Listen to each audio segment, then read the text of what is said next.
Eu já ouvi e creio que já fiz essa pergunta algumas vezes. Ela é a pergunta que demarca os territórios do paraíso da frase pronta. Sim. Aliás, o paraíso da frase pronta é sempre atacado por Jesus em todos os momentos onde hoje houve uma conversa franca com ele. Desde as conversas no Antigo Testamento até as últimas no Apocalipse, Jesus desconfortou pessoas que vieram com frases pré-programadas, essas que se solidificam de muitas vezes repetidas, mas não necessariamente sejam frases de Jesus. A pergunta que estava naquela conversa de Jesus com Nicodemos era: para Deus, qual é a pessoa mais importante que existe? Pois é, essa pergunta é uma pergunta tão repetida e é uma pergunta importante porque a gente pergunta sobre as importâncias que Deus dá para coisas. No mundo onde as pessoas passaram a pensar em Deus como um eleitor, perguntar para ele o que de fato é importante é uma pergunta relevante. Mas a resposta foi surpreendente, porque Nicodemos estava ali, como nós muitas vezes estivemos em algumas audiências dessa, no paraíso da frase pronta, e a frase pronta esperada para essa pergunta é: eu? E a gente fala um eu, quase que eu, obviamente. Mas quando Nicodemos esteve diante da conversa com Jesus e a pergunta apareceu mesmo com outras palavras para Deus, qual é a pessoa mais importante que existe? A resposta foi: não é você. A pessoa mais importante que existe para Deus, obviamente, é Ele na figura do seu Filho. Porque se você fosse a pessoa mais importante que existe para Deus, com certeza era você que estaria na cruz. Mas a conversa continuou. E nós vamos também. Não saia daí. Está só começando o Fé para hoje.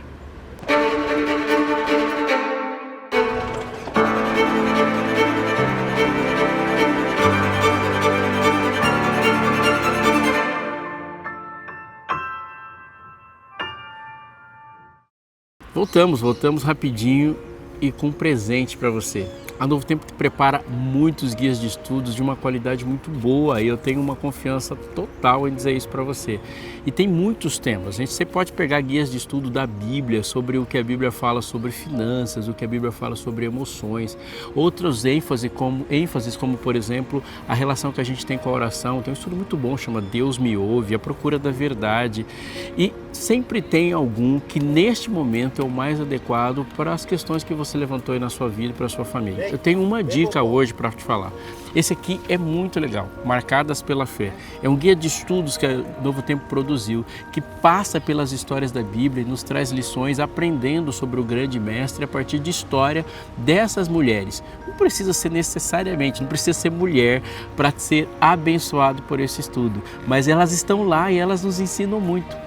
Você faz da seguinte forma: liga para a gente, manda uma mensagem para o WhatsApp ou entra no nosso site e você vai dar aqui suas informações e dando suas informações, as informações que a gente precisa são aquelas para cadastrar você na escola bíblica e mandar o material para você. Vai chegar até a sua casa de uma maneira gratuita, sim, o custo é zero. Nem o material e nem o envio você paga. Sim, porque existem os nossos amigos queridos que chamamos de Anjos da Esperança. São eles que proporcionam essas coisas para você. Vai chegar até aí você pega e já pode desfrutar e aproveita e fala essa notícia para todo mundo. Tem mais um segundo recado para te dar. Os envios são dados, mas a gente também produz materiais. O Fé para Hoje, por exemplo, está no YouTube. Tem coisas do Fé para Hoje nas nossas redes sociais. Você pode ir lá se inscrever no canal do Fé para Hoje no YouTube, ativar as notificações, porque tem materiais sendo colocados lá. Você vai saber quando chegar lá e você pode rever muita coisa que você não está vendo na TV ou na transmissão ao vivo e materiais lá que você pode usar e divulgar. Eu espero você.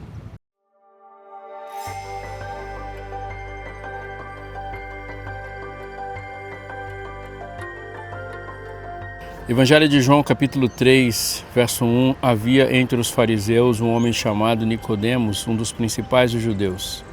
Este de noite foi ter com Jesus e lhe disse: Rabi, sabemos que és mestre vindo da parte de Deus, porque ninguém pode fazer os sinais que tu fazes se Deus não estiver com ele. O mestre chamando Jesus de mestre, considerando o Rabi. Pensando na vida de Nicodemos e o tempo que ele levou para adquirir esse título, não tenha dúvida, ele está fazendo o elogio no ponto mais alto que ele pode fazer.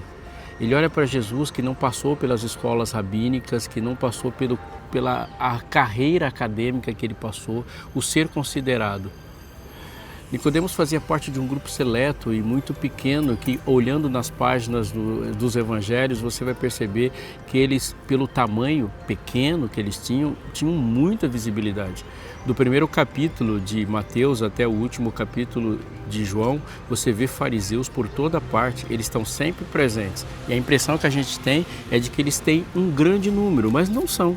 Eles são um pequeno número, eles são a minoria da população, minoria da minoria, é um grupo de elite, mas eles têm muito poder e muita visibilidade. A gente percebe isso claramente nos evangelhos. Nicodemos é um fariseu de destaque, um dos principais dos judeus, e ele é um mestre. Ele começa a conversa olhando para Jesus e chamando ele de Rabi, um mestre. Isso pode parecer uma proximidade, mas não é. Isso gera uma certa distância que Jesus percebe. Mas Jesus também olha para ele e o chama de mestre. Tu és mestre em Israel e não sabes essas coisas? Vai ter assim essa pergunta de lá para cá. Mas a conversa tem que revelar mais coisas. Ela começa nesse aspecto formal, cheio de verniz, um homem que procura Jesus à noite. E essa conversa cheia de significados não é uma conversa à toa, porque a Bíblia, como eu disse e vou repetir muitas vezes, é um palco onde todas as personalidades, todos os tipos humanos desfilam. Nicodemos sou eu, sentado lá conversando com Jesus, e os significados estão na minha vida. Eu posso me encontrar com ele, sendo ele várias vezes, mas não são esses encontros que fazem minha vida ser diferente. São os encontros com Jesus que fazem a vida ser diferente. Sabe, eu queria que você prestasse atenção numa coisa quando você focasse no encontro. Às vezes, a gente muitas vezes fala de encontros com Jesus, ora pedindo o encontro com Jesus, canta e fala de encontros com Jesus. Jesus é onipresente e a história da redenção diz que os encontros com Jesus todos foram proporcionados por ele. Aquela ovelha perdida não pediu um encontro com o pastor, ela saiu do aprisco, foi o pastor que foi encontrá-la da mesma maneira que a dracma foi encontrada. O pai vai à porta procurando pelo filho. Adão não queria um encontro com Jesus, ele fugiu de Jesus, foi Jesus que foi ao encontro dele. A história real da salvação não é a procura que os seres humanos têm por um encontro com Jesus. É a procura que Jesus tem por um encontro conosco, e esse encontro acontece. Hoje, enquanto você assiste essa programação, não tenha dúvidas, você já teve muitos encontros com Jesus. Os encontros com Jesus não são ocasiões singulares da vida, particulares e únicas ou mesmo raras. Encontros com Jesus, a partir da pessoa do Espírito Santo que habita nessa terra, são coisas comuns da vida. Mas os significados dos encontros fazem com que eles sejam memoráveis, definitivos e que marquem a vida somente a partir da resposta que damos para Jesus nestes encontros. Nicodemos está tendo um encontro com Jesus, e no próximo capítulo você vai ver uma mulher samaritana tendo um encontro com Jesus, mas vai ver muitas pessoas tendo um encontro com Jesus. Um deles é aquele jovem rico. Ele teve um encontro com Jesus, mas a diferença entre Nicodemos, a mulher samaritana, aquele paralítico junto ao poço, todos os outros, é que eles deram respostas diferentes. O jovem rico teve um encontro com Jesus e disse não para Jesus. E o encontro não foi de nenhum significado salvífico para ele. O texto diz uma informação importante sobre esse encontro. Ele fala que esse homem principal entre os fariseus, no verso 1 do capítulo 3, chamado Nicodemos, foi de noite ter com Jesus. Eu já ouvi, já falei, já li, e por anos todos os pregadores do mundo têm colocado significados, ênfase e a maior parte delas muito boas sobre o encontro ter sido de noite. A mais comum é de que ele estava envergonhado. Pode ser que ele estava envergonhado, mas ele não era uma pessoa tímida e envergonhada. Ele vai demonstrar muita coragem nos próximos capítulos depois ao enfrentar o próprio Sinédrio e dizer e defender Jesus. Nicodemos vai enfrentar e vai mostrar coragem ao enfrentar o poder local e participar ativamente após a morte de Jesus. Nicodemos vai aparecer depois como um dos principais e um dos ícones da conversão entre o seu grupo. É real isso. Mas o encontro acontece de noite e não há uma vírgula na Bíblia que tenha sido colocada fora do lugar ou fora da inspiração. Presta atenção no que eu vou te dizer. A inspiração acontece, sim, a partir de uma ideia que Deus coloca, a transmissão da mensagem na mente do profeta, e o profeta usa palavras humanas, as que ele conhece. Portanto, quando a gente analisa a Bíblia com um pouco mais de profundidade, nós não vamos crer assim facilmente, ou não vamos crer, porque a Bíblia não diz isso, que o Espírito Santo dita palavras e coloca as vírgulas, mas há uma escolha do profeta das palavras para que elas tenham mais significado. Portanto, quando João fala de noite, a gente precisa entender o que é noite no próprio livro de João. Por exemplo, o encontro com a mulher samaritana acontece num dia, e o meio-dia foi o meio-dia da sua vida. Noite e dia no próprio Evangelho tem significados reais desde o primeiro capítulo. O primeiro capítulo de João, quando apresenta Jesus, fala que a luz resplandece contra as trevas não prevaleceram contra ela. Se você tiver essa curiosidade, faça esse exercício, é muito bom. Os significados dos encontros de noite e dia. Então é bem possível crer que não era noite simplesmente como um bater do relógio. Era uma noite na vida daquele homem que procurava a luz. Ele foi procurar Jesus à noite para que a noite da sua vida parasse de acontecer. E a noite no Evangelho de João também tem esse significado de não poder ver direito, não enxergar direito, não perceber as coisas. A noite é o momento da vida, do nosso dia, das 24 horas que compõem esse ciclo, onde a gente tem muito mais dificuldade de claramente perceber e ter os sentidos com um pouco mais de auxílio. E a gente vai ver isso no próprio verso. Se você acompanhar a leitura, você vai perceber na resposta de Jesus. Ele disse que se você não nascer de novo, disse Jesus no verso 3, você não pode ver o reino de Deus. Noite e ver. Ali ele estava diante de Jesus e estava pensando sobre os sinais do reino, mas ele estava diante do elemento mais importante do reino, o rei desse reino. E a partir de então, Jesus vai conversar com ele sobre coisas profundas, muito profundas. O capítulo 3, verso 4 diz o seguinte: perguntou-lhe Nicodemos, e ele pergunta sobre a resposta, ou sobre a colocação que Jesus faz. Ninguém pode ver o reino de Deus se não nascer de novo. E agora a conversa vai exigir um pouco mais de oxigênio. Perguntou-lhe Nicodemos, como pode um homem nascer de novo sendo velho? Pode porventura voltar ao ventre materno e nascer segunda vez? A resposta de Jesus no verso 5 foi, respondeu Jesus, em verdade te digo, quem não nascer da água e do Espírito não pode entrar no reino de Deus. O que é nascido da carne é carne, mas o que é nascido do Espírito é Espírito. Não te admires eu te dizer, importa-vos nascer de novo. Essa conversa ela é importante e há uma questão aqui. Nicodemos fala, peraí, como pode um homem sendo velho nascer de novo? Eu fico perguntando se eu estivesse ali, e eu estou, como um leitor da Bíblia, assistindo a conversa, fala, Nicodemos, você é um professor de teologia, você é um mestre de Israel, não dá nem para ser aluno, estudante de teologia, se você não souber lidar com metáforas. Se existe uma coisa que tem na Bíblia e com muita abundância, são metáforas, significados. Olha para o Antigo Testamento, que é de onde vem o mestrado dele, o doutorado dele, o PhD dele.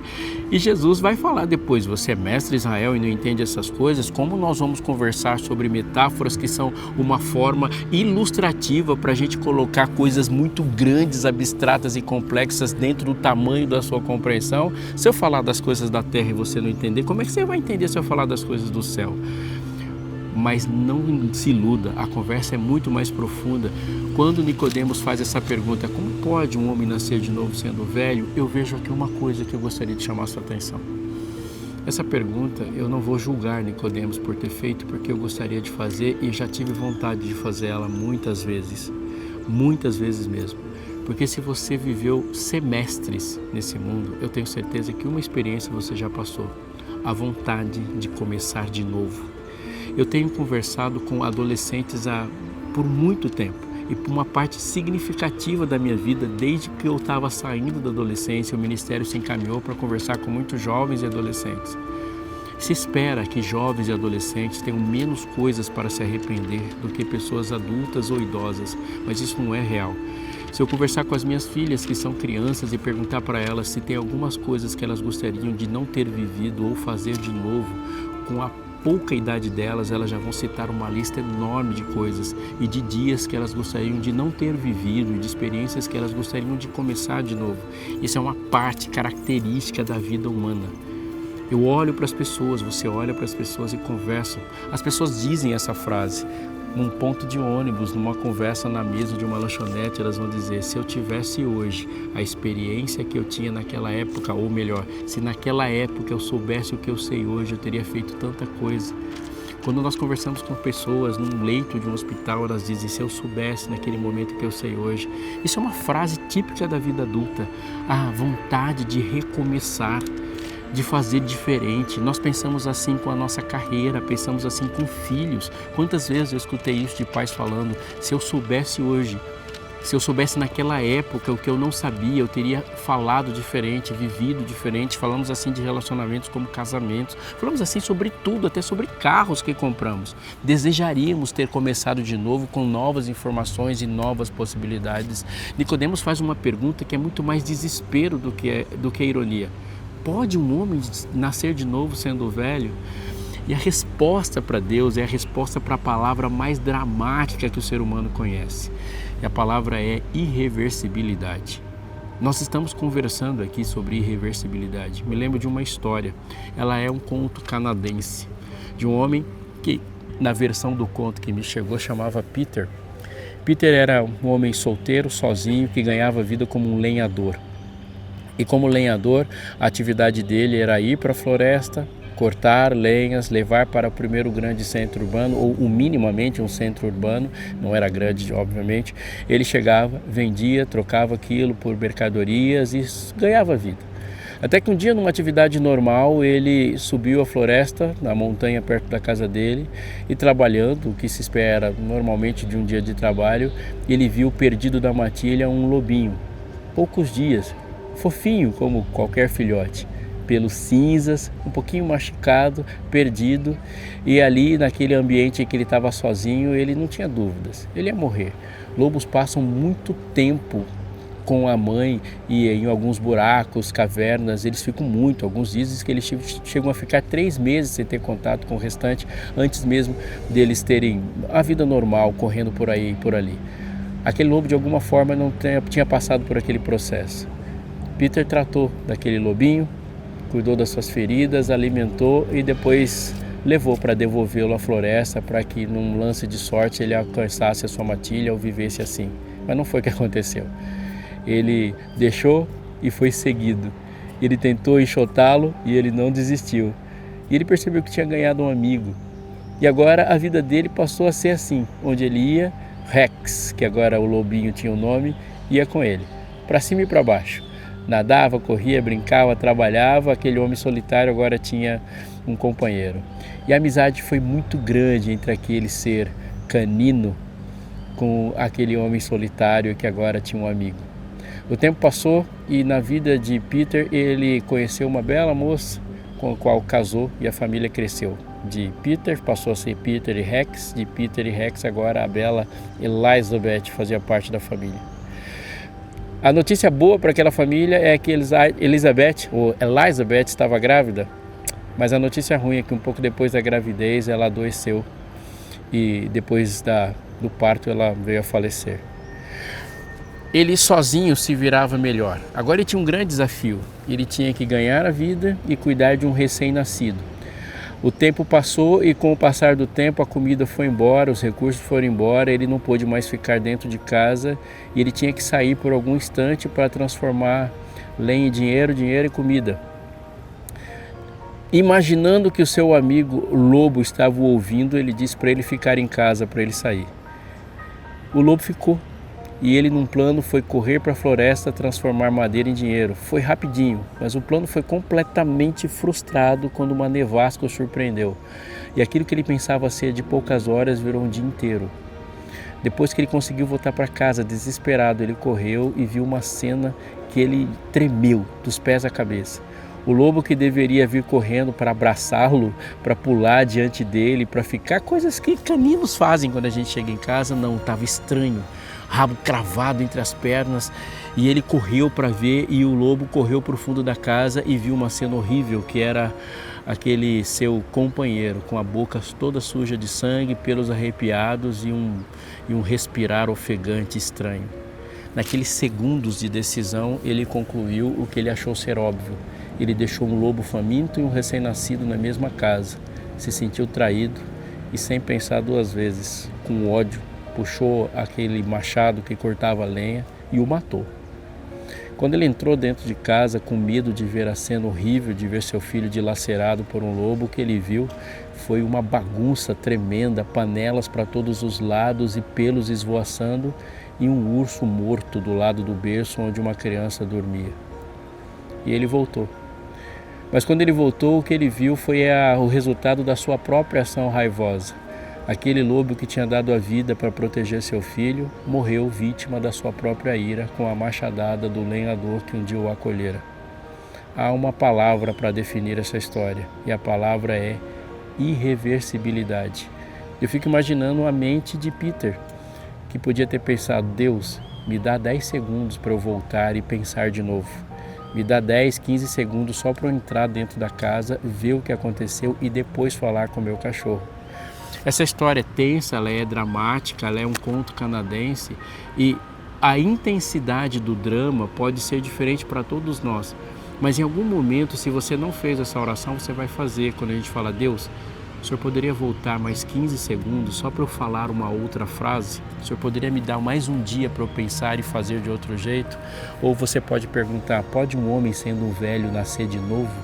Entrar no ventre da mãe? Porque mesmo que a pergunta pareça uma pergunta tola, se a resposta de Deus for sim, eu tenho certeza que bilhões de pessoas da humanidade vão dizer: então eu quero essa chance. A resposta de Deus foi: olha aqui, eu preciso dizer uma coisa, porque a resposta de Deus não é incompatível com a pergunta. Pode um homem sendo velho nascer de novo? E a resposta de Deus foi: em verdade te digo, quem não nascer da água e do Espírito não pode entrar no reino de Deus. O que é nascido da carne é carne, o que é nascido do Espírito é Espírito. O que Jesus está dizendo para Nicodemos é que se você voltar no ventre da sua mãe e nascer de novo, daqui a alguns anos nós vamos conversar de novo e de novo você vai dizer uma porção de coisas das quais você se arrepende. Se você, como nascido de um ventre materno, voltar para o ventre materno, o que você vai trocar são os erros. Você vai cometer uma quantidade enorme de erros e vai se arrepender de erros diferentes, mas vai continuar sendo um ser errante. O que é nascido da carne, Jesus diz, é carne.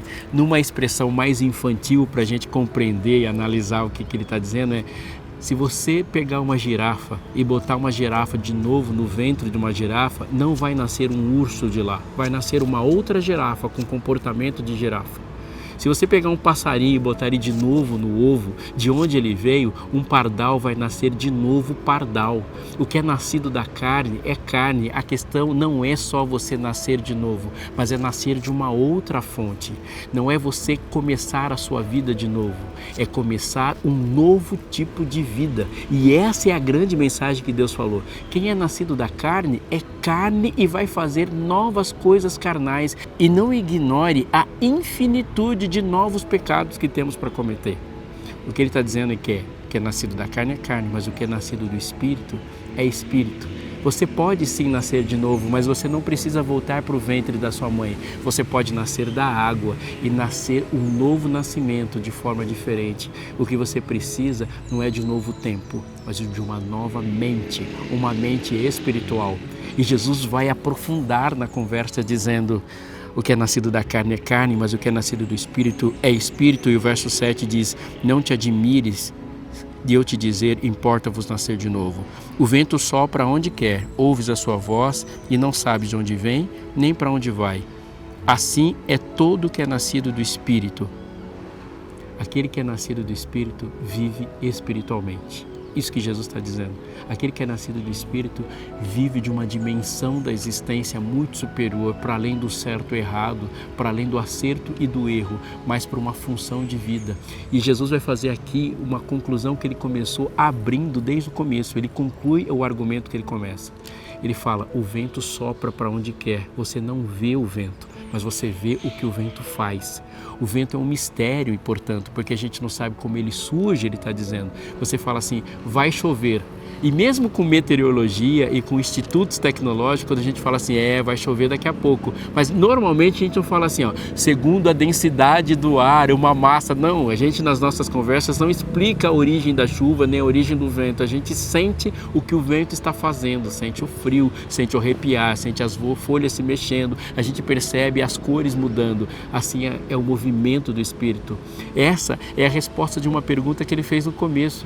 Senhor, o que é isso que está acontecendo a partir de você? Ele fala, se você não nascer de novo, você não consegue perceber esse vento que causa efeitos na vida. Ele é um mistério, mas se você nascer do Espírito, você vai entrar em conexão com o Espírito. O vento sopra para onde quer. Há uma espécie de rebeldia santa, de um Espírito incontrolável que causa efeitos a despeito das perseguições que são causadas aos nascidos do Espírito. E Jesus não termina sem dizer uma ilustração que é necessária para a gente hoje.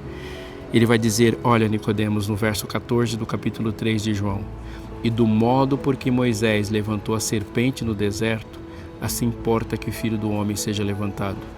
Jesus levou Nicodemos para um campo que lhe era familiar para falar de amor. Mas Jesus vai falar de amor de uma perspectiva que nós não estamos acostumados a dizer, mas precisamos. O modo com que Moisés levantou a serpente no deserto é um episódio muito comum, familiar para Nicodemos e para o povo de Israel. Houve um momento em que o povo de Israel, depois de ter passado anos e a vida deles era devida ao maná que caía, eles só estavam vivos pela misericórdia de Deus, que dava para eles um alimento que não era colhido, não era plantado, não era produzido, não era produto de esforço. O maná simplesmente caía do céu. Pensa nisso, é só abrir a boca e deixar o maná cair em cima. Era uma bênção de Deus, um povo que come por décadas o pão do céu. E em um momento esse povo olhou para Deus e falou assim, não quero saber, nós estamos enjoados desse pão. A frase, abre aspas, temos fastio desse pão vil. É alguém chegar numa comida que ele não pagou, que ele não produziu, virar a mesa, jogar a toalha e falar, não quero mais saber dessa porcaria. É virar os olhos e a mão e enraivecidos mesmo, enfurecidos, se colocarem numa rebeldia contra Deus e profanarem dentro de si mesmo a bondade do coração de Deus. O que esse povo merece? A morte. A resposta de Deus é, vocês vão viver por alguns segundos o que vocês poderiam ter vivido ou morrido em 40 anos. Vocês vão perceber onde é que vocês estão e o que seria a vida sem mim. E naquele flash, naquela janela de uma vida comum, Deus permite que eles percebam onde é que eles de fato estão, no deserto e perigos do deserto. E ali as serpentes vão causando mortes, dor e angústia em todos eles. Então, no momento de misericórdia, a salvação se torna num símbolo onde a serpente de bronze é feita e do modo com que Moisés levantou a serpente, ou seja, Moisés levanta uma serpente de bronze e aquele povo rebelde que peca, que xinga a Deus, que o ofende, é salvo por ele. Eles olham para o objeto do seu próprio pecado, que é o objeto da ira, e se veem salvos. Entenda a lição de amor que está ali. Deus não está fazendo uma declaração de amor olhando para o povo e dizendo assim, eu amo vocês porque vocês são lindos, eu amo vocês porque vocês falam palavras maravilhosas, eu amo vocês por causa dos seus grandes feitos. Não, eu amo vocês apesar da sua rebeldia, eu amo vocês porque vocês precisam de mim. Ele não se coloca como um Deus necessitado, ele não coloca como um Deus que se declara viciado no objeto da sua paixão, ele se coloca como um Deus que ama apesar de nós. Deus amou o mundo de uma maneira tão grande que deu seu Filho unigênito para que todo aquele que nele crê não pereça, mas tenha vida eterna. Não era só o amor que era grande, a culpa também era.